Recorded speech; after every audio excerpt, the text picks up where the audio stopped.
My name is Glenn and welcome to Inline Communications mobile app tutorial video. So first you're just going to go to your app store. You're going to type in Cloud Softphone. And it's the one right here with the gray icon by Acrobits. And once you see that, you're just going to hit install.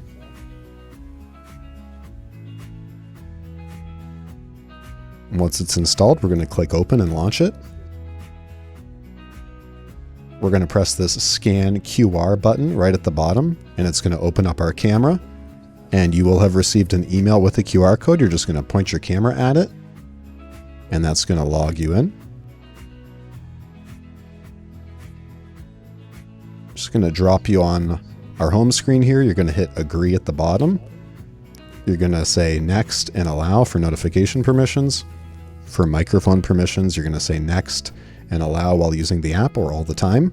Phone permission, say allow. Contact permission, you can say allow or don't allow, it's up to you. And there you go, you are now in our Softphone.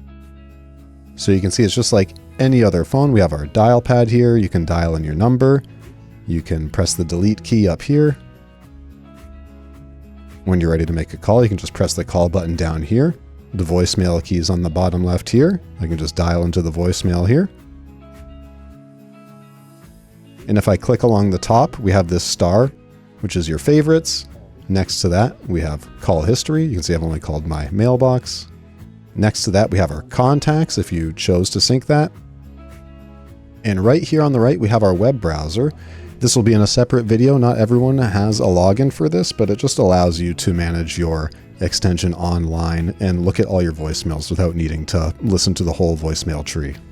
And there you go. That's how you install our TelCloud Flex Softphone. There's also these 3 dots at the top, and there's preferences here. So you can adjust your ringtone, your call forwarding, your do not disturb if your phone's ringing and you don't want it to at the moment.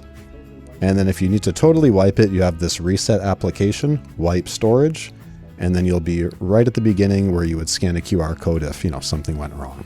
And thank you for watching.